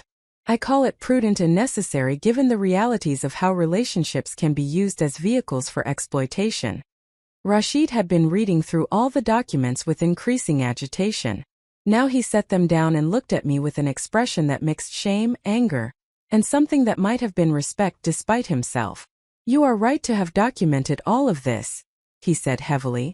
My son has behaved dishonorably. He has brought shame to our family and violated every principle of integrity that I tried to teach him. For that, I apologize not just as a business partner but as a father who failed to instill proper values in his child. He turned to Kareem, his voice harsh. You have embarrassed me in front of colleagues and business partners. You have revealed yourself to be a liar and a manipulator. You have treated this woman, who has done nothing but help our family and our business, with contempt and calculation. I am ashamed to call you my son right now. Kareem's face had gone from white to red, his emotions oscillating between rage and humiliation. Father, she manipulated all of us. She deceived us about who she was. How can you side with her against your own son? Because she is right and you are wrong, Rashid said flatly. Because she maintained appropriate professional boundaries while you violated them. Because she documented the truth while you constructed elaborate lies. Because she conducted herself with integrity while you revealed yourself to have none. The fact that she is not family does not make her wrong or you right. The fact that she has power does not make her abuse of that power acceptable, and she has not abused it. She has used it to protect herself, which is her right and her responsibility. I watched this exchange with carefully controlled emotions. Part of me felt vindicated by Rashid's words, by his clear-eyed assessment of his son's behavior and his refusal to let family loyalty override moral judgment. But another part of me felt genuinely sad for the man, who was watching his son reveal character flaws that probably had roots in parenting failures and family dynamics that went back years. Mr. Al-Rashid, I said quietly, I want to be clear that my purpose in calling this meeting and presenting this information is not to humiliate your son or to damage your family. My purpose is to address a situation that affects both our professional relationship and our firm's reputation, and to make decisions about how to proceed in a way that protects everyone's legitimate interests. What are you proposing? Margaret Chen asked, her practical nature cutting through the emotional complexity to focus on the business question at hand. I took a breath, preparing to present the recommendation that Fatima and I had developed and that I had refined over 2 days of careful analysis. This was the crucial moment, where I would demonstrate that I could balance personal grievance with professional responsibility, where I would show that having power meant using it wisely rather than wielding it as a weapon. I am proposing that we maintain our investment relationship with Crescent Trade Solutions, I said clearly. The company is well managed overall, the business fundamentals are sound, and the majority of the leadership team has demonstrated integrity and competence. Withdrawing our investment would harm innocent employees and business partners who have done nothing wrong. That level of collective punishment would be neither just nor professionally appropriate. I saw relief flicker across Rashid's face, though he was too disciplined to show it openly. However, I continued, I am also proposing that we require certain conditions be met for our continued investment and support. Specifically, Kareem must be immediately removed from any client-facing role or any position where he represents the company to external parties. His behavior has demonstrated a lack of judgment and integrity that makes him unsuitable for roles requiring trust and credibility. Additionally, he should not hold any position where he has access to confidential information about our firm or our other portfolio companies. Kareem started to protest, but his father silenced him with a sharp gesture. These conditions protect our firm's interests and reputation, I explained.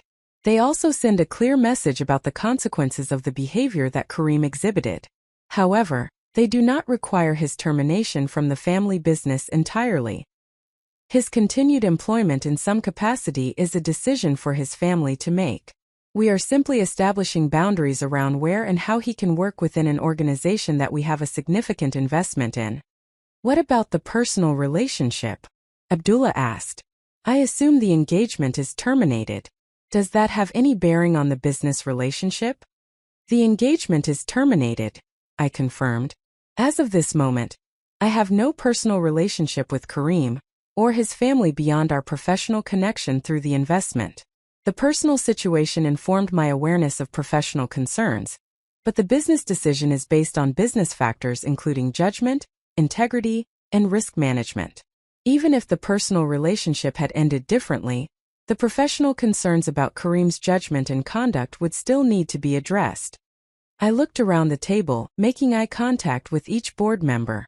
I want to be very clear about what I am not doing here. I am not using my position to seek revenge or to punish Kareem excessively for personal reasons.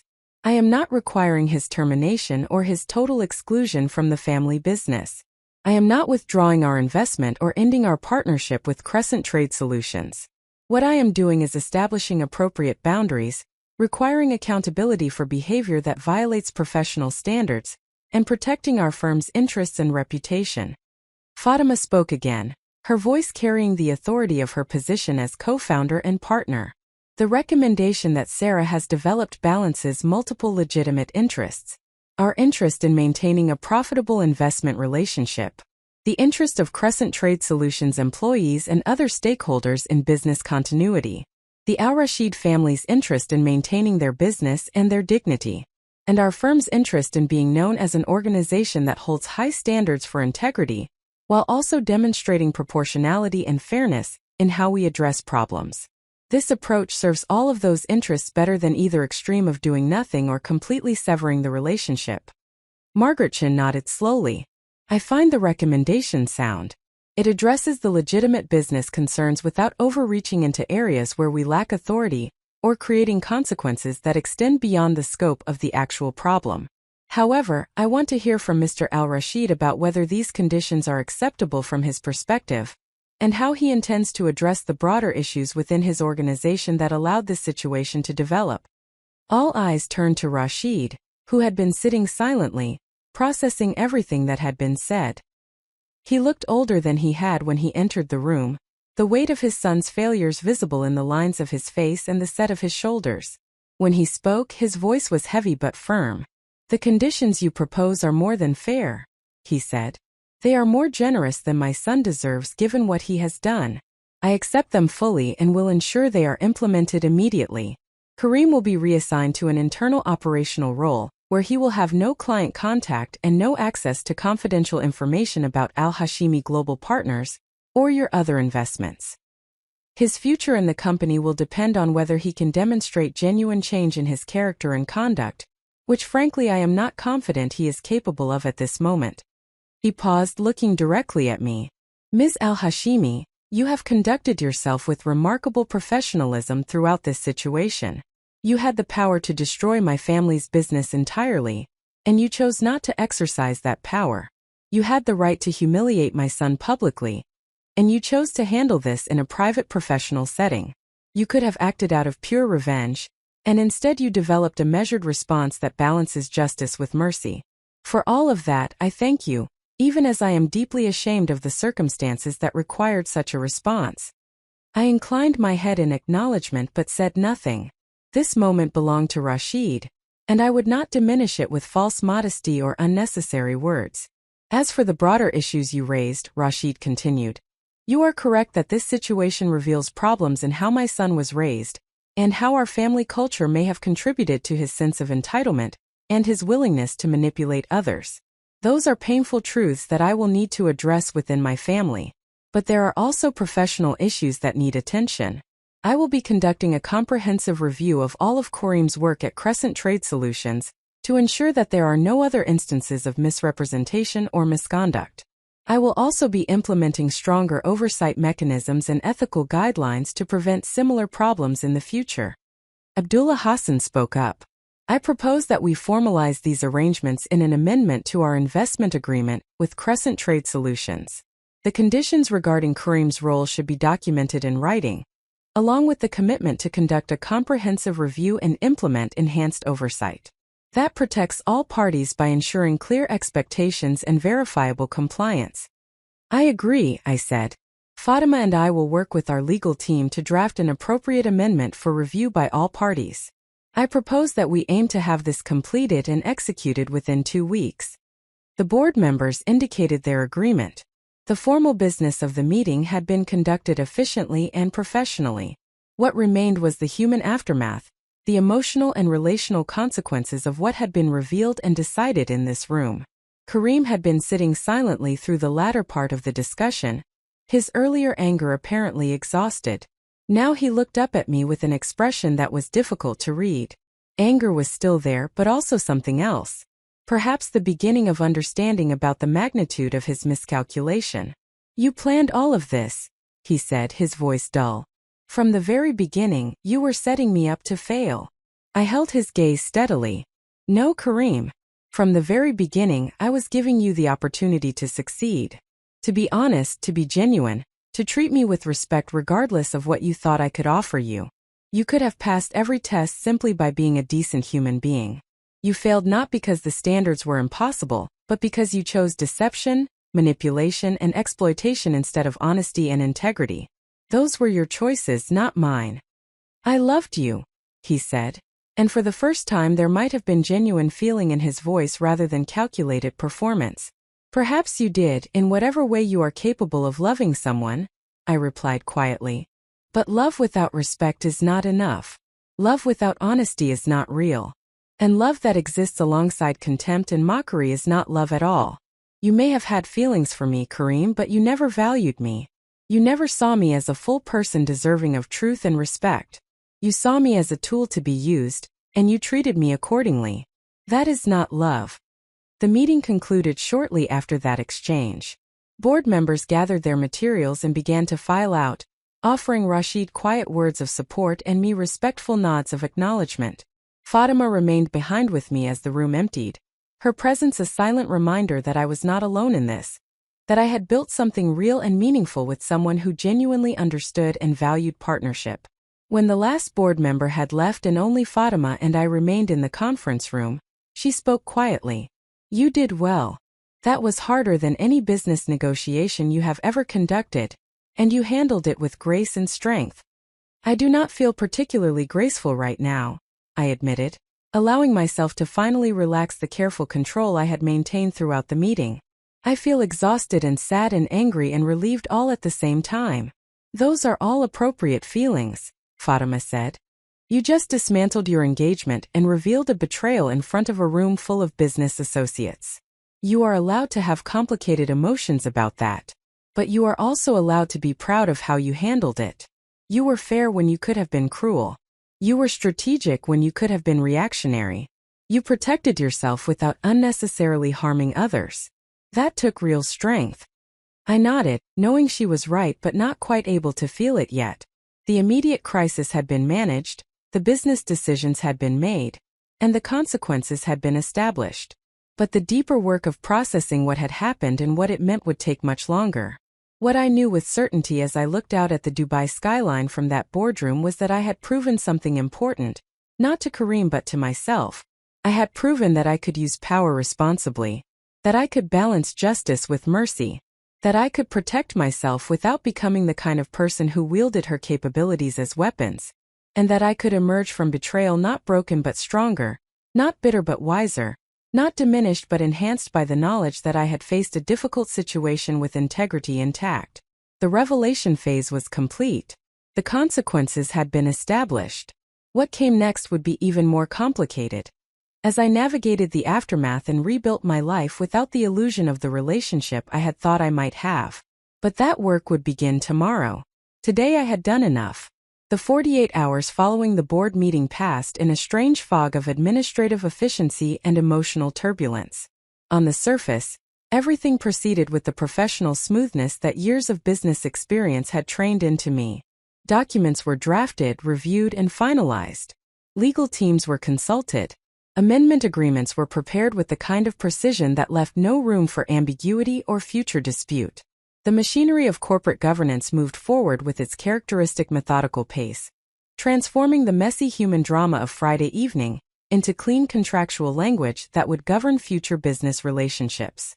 Beneath that surface efficiency, however, I was struggling with emotions that refused to conform to professional protocols. I had handled the board meeting well, maintained my composure throughout the revelation and discussion, and made sound strategic decisions that balance multiple legitimate interests. But once the immediate crisis had been managed and I was alone in my penthouse with nothing but my own thoughts for company, the full weight of what had happened began to settle on me with crushing force. I had been betrayed again. Despite all my careful precautions, despite my documentation and verification, despite my determination never to be vulnerable to this kind of manipulation again, I had allowed myself to hope that Kareem might be different. I had allowed myself to imagine a future where I could have both professional success and personal happiness, where I could be loved for myself, rather than for what I could provide. That hope had been revealed as foolish and naive, and the death of hope always hurt more than the confirmation of cynicism ever could. On Monday morning, I forced myself to go to the office despite wanting nothing more than to stay in my apartment and avoid the world. Fatima met me in my office with coffee, and the kind of quiet understanding that required no words. We reviewed the amendment documents together, making minor refinements to language and ensuring that every clause was clear and enforceable. The work was familiar and comforting in its way, providing structure and purpose when my personal life felt chaotic and uncertain. It was mid-morning when my assistant knocked on my office door with an expression of concern that immediately put me on alert. Nadia had worked for me for 3 years and had developed an excellent sense of when something required my immediate attention versus when it could wait. The fact that she was interrupting a meeting with Fatima meant this was significant. "Ms. Al-Hashimi, I apologize for the interruption," she said formally. "But there is a situation developing that I believe requires your immediate awareness. Kareem al-Rashid has been calling repeatedly, attempting to reach you. I have informed him that you are unavailable, but he has become increasingly insistent. Just now he appeared in our reception area demanding to see you. Security is managing the situation, but I thought you should know." I felt my jaw tighten. This was precisely the kind of escalation I had hoped to avoid by handling everything through formal professional channels. The entire point of the board meeting had been to establish clear boundaries and consequences, in a setting that would make it impossible for Kareem to reframe the situation as personal drama or emotional overreaction. By showing up at my office unannounced and demanding access, he was violating those boundaries and creating exactly the kind of scene that would attract unwanted attention. "Is he still in reception?" I asked, already standing and moving toward the door. "Yes, ma'am," Nadia confirmed.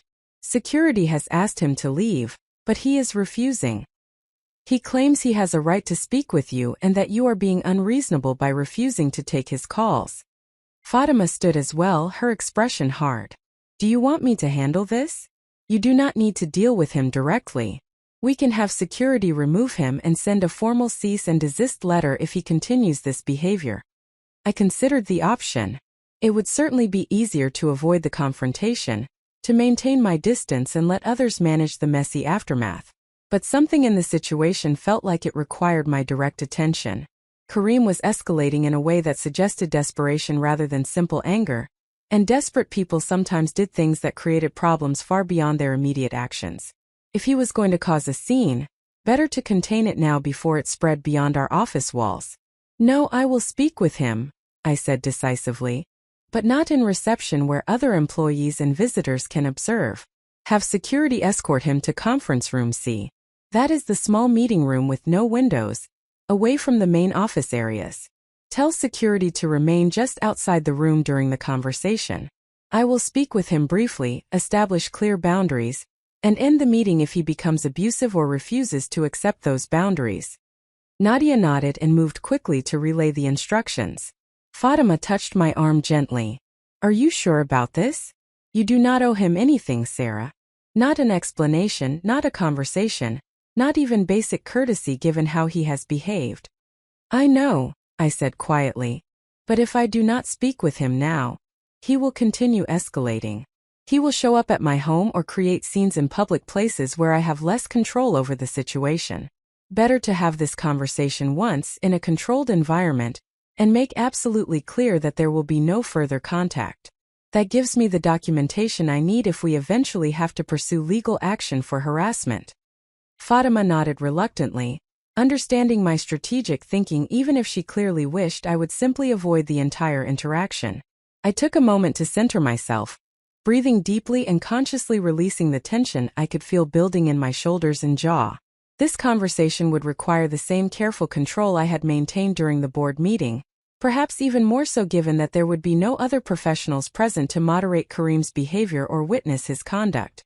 I walked to conference room C, my heels clicking on the polished floor with a steady rhythm that helped me maintain my composure.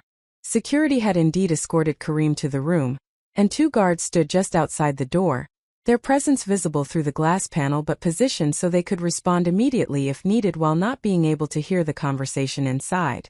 I entered the room and closed the door behind me, remaining standing rather than taking a seat. This was not a meeting between equals.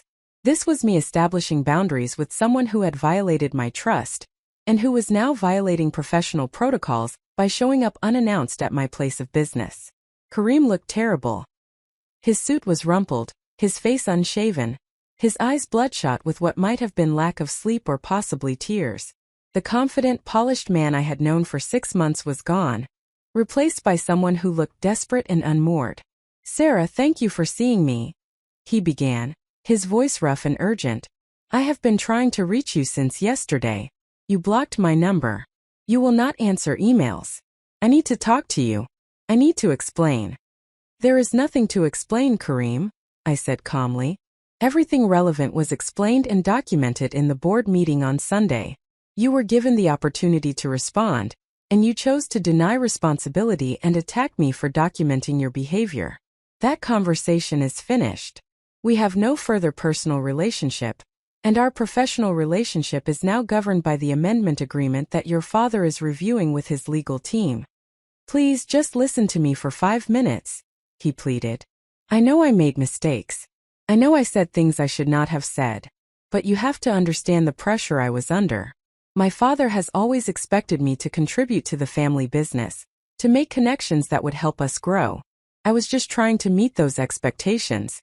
I was trying to be the son he wanted me to be. I felt a flicker of something that might have been sympathy, quickly overridden by anger at his continued refusal to take genuine responsibility. Kareem, your father never asked you to manipulate women, or to mock someone in a language you thought they could not understand. He never told you to borrow money under false pretenses or to lie about your feelings and intentions. Those were your choices, motivated by your own character flaws, not by legitimate family expectations. Do not insult me further by trying to shift blame to your father for decisions you made completely independently. I did not mean the things I said at the dinner, he insisted, his voice taking on a tone of desperation. I was showing off in front of my brothers. You know how men talk when they are together. It was just talk, just stupid words that did not mean anything. I was drunk. I was not thinking clearly. You were not drunk, Kareem, I said coldly. I was there. I watched you. You had 1 glass of wine with dinner. You were completely sober when you told your brother that you were using me for my connections, and that you planned to marry me primarily to facilitate your business expansion into Europe. Those were calculated statements that reflected your actual thinking and intentions. Claiming otherwise now is simply another layer of deception. He ran his hands through his hair in frustration, his carefully maintained composure cracking completely. What do you want from me? Do you want me to grovel? Do you want me to beg for forgiveness? Fine. I am sorry. I am deeply, genuinely sorry for everything I said and did. I made terrible choices and I hurt you and I am sorry. Can we not find some way to move past this? Can you not give me another chance to prove that I can be better? This was the moment I had been anticipating. The emotional appeal designed to trigger my sympathy or my doubt about whether I was being too harsh. It was a classic manipulation technique that I had seen before in different contexts. The abuser apologizes, promises change, and makes the victim feel responsible for giving them another opportunity that they will inevitably waste, while continuing the same harmful patterns. No, Kareem, I said firmly. We cannot move past this, and I will not give you another chance. Not because I am unforgiving or unwilling to believe people can change, but because you have given me no evidence that you understand what you actually did wrong or that you are capable of genuine change. Every word you have said since I walked into this room has been about defending yourself, minimizing your behavior, or trying to manipulate me into feeling guilty for establishing appropriate consequences. You have not taken genuine responsibility. You have not demonstrated understanding of why your behavior was fundamentally wrong beyond the fact that you got caught. And you have certainly not shown any real remorse for the harm you caused. I do feel remorse, he protested. I feel terrible about everything. I have barely slept since Sunday. I cannot stop thinking about what I did and how I hurt you. You feel terrible because you are facing consequences, I corrected. You feel terrible because your plan failed and your reputation has been damaged, and your career has been limited. That is not remorse for harming me. That is regret about outcomes for yourself. There is a significant difference, and the fact that you cannot distinguish between the two tells me everything I need to know about whether genuine change is possible. Kareem's expression shifted, frustration overtaking desperation. So that is it? You have decided I am irredeemable, and nothing I say or do will change your mind. You get to be judge, jury, and executioner because you have the power and the money? That is not justice, Sarah. That is tyranny. Justice is ensuring that actions have consequences proportional to the harm caused. I said, my voice hardening. Justice is protecting yourself and potentially others from someone who has demonstrated a pattern of manipulation and exploitation. Justice is using power responsibly to establish boundaries, rather than to cause unnecessary harm. I have not destroyed your life, Kareem. I have not terminated your employment or ruined your reputation publicly, or done any of the things I could have done if I truly wanted to harm you. I have simply established that we will have no further personal relationship, and that your role in your family's business must change to protect my firm's interests. Those are reasonable consequences for behavior that was fundamentally dishonest and manipulative. And what about my feelings? He demanded, his voice rising. What about the fact that I actually did develop feelings for you over these 6 months? Maybe it started as strategy, but it became real. I fell in love with you, Sarah. That has to count for something. This claim stopped me briefly. Not because I believed it necessarily, but because it raised a question I had been avoiding examining too closely. Was it possible that Kareem had developed genuine feelings alongside his calculated manipulation? Could someone simultaneously love and exploit the same person? And if so, did that change anything about the appropriate response? Even if that is true, I said slowly, thinking through my response carefully, it does not change the fundamental problem. Love that coexists with contempt is toxic. Feelings that coexist with manipulation are not a healthy foundation for a relationship. Even if you did develop genuine affection for me, you never respected me enough to be honest with me. You never valued me enough to treat me with basic dignity in private conversations. You never trusted me enough to share your real thoughts and feelings. Whatever you felt for me, it was not the kind of love that creates a healthy partnership. It was possessive and strategic and deeply disrespectful. That is not something I will accept in my life, regardless of whether genuine feeling was mixed in with the calculation. Kareem stared at me for a long moment, and I could see him processing the reality that this conversation was not going to end the way he had hoped. He had come here expecting that he could appeal to my emotions, could find some weakness in my resolve, could manipulate me one more time into giving him what he wanted. He was discovering that the woman standing in front of him was not the person he thought he knew, and that realization was forcing him to confront the magnitude of his miscalculation. This is really over, he said finally, the words sounding like they were being dragged out of him against his will. You are really never going to forgive me, or give me another chance. This is really over, I confirmed. And I need you to understand something very clearly, Kareem. If you continue to contact me, if you show up at my office or my home again, if you make any attempt to communicate with me through others or through social media or through any other channel, I will pursue legal action for harassment. I have already consulted with attorneys about obtaining a restraining order if necessary. I do not want to take that step because it would create public records and attention that neither of us needs. But I will take it if you force me to. Do you understand? His face flushed with anger. You would do that? You would take me to court and humiliate me publicly just for trying to talk to you? I would protect myself from harassment using whatever legal tools are necessary, I said. Just as I protected myself from exploitation by documenting your behavior and addressing it through appropriate professional channels. This is not about humiliating you, Kareem. This is about establishing clear boundaries and ensuring you respect them. If you choose to respect my request for no contact, there will be no legal action and no public humiliation. The choice is entirely yours. The silence stretched between us, heavy with everything that had been said and everything that remained unspoken. Finally, Kareem stood, his movements abrupt and angry. I hope you are happy with your perfect business success and your perfect documentation and your perfect control over everything, he said bitterly.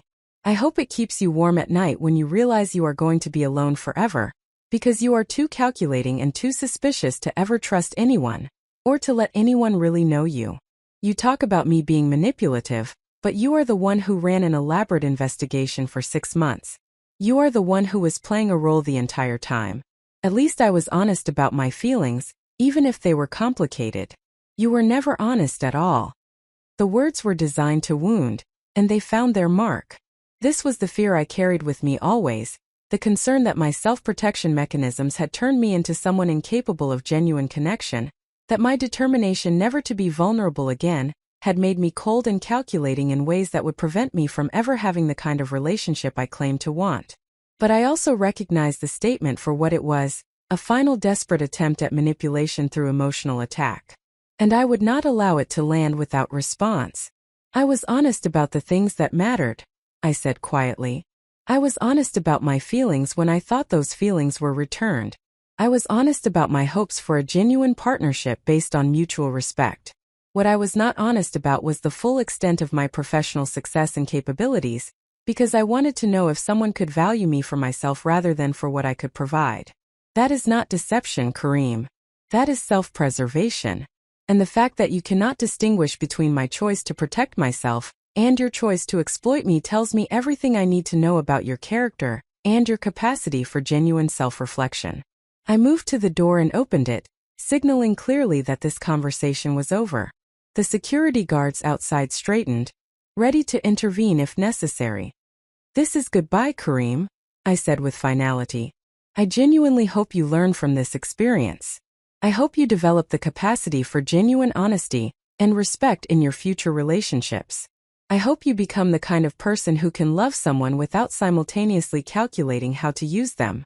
But that work is yours to do, and I will not be part of your life while you do it or after you have done it. We are finished. Please respect that boundary, and please leave my office now. He walked past me without another word. His shoulders hunched and his movements jerky with suppressed anger. The security guards fell into step behind him, escorting him to the elevators and ensuring he actually left the building. I watched until he was out of sight, then closed the door and allowed myself to lean against it for just a moment, my careful composure cracking slightly under the weight of everything I was feeling. The conversation had been necessary, but it had also reopened wounds that had barely begun to heal.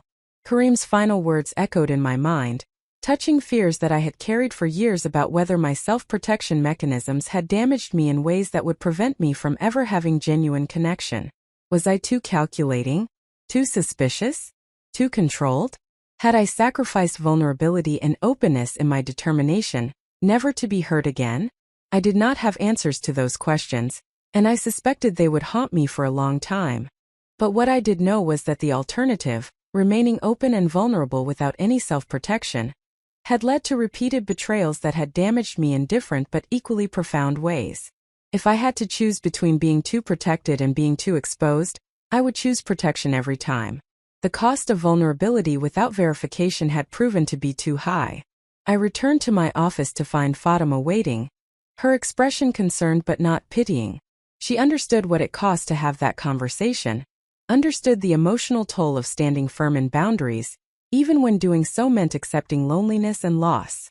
We had talked about these dynamics before, sharing our experiences of navigating professional success, alongside the complicated reality of personal relationships, in cultures that often expected women to choose between career and family, rather than allowing them to pursue both. "How did it go?" she asked simply. "As expected," I said, settling into my chair with exhaustion that was equal parts physical and emotional. He tried every manipulation technique available. Appeals to emotion, claims of genuine feeling, shifting blame, attempts to make me feel guilty for protecting myself, and finally anger and attack when nothing else worked. It was like watching someone run through a playbook of toxic behavior patterns without any awareness that their responses were revealing character rather than contesting my assessment of it. "Did he accept that the relationship is over?" Fatima asked. "Intellectually, yes," I said. "Emotionally, I am less certain. He is angry and humiliated, and people in that state sometimes do unpredictable things.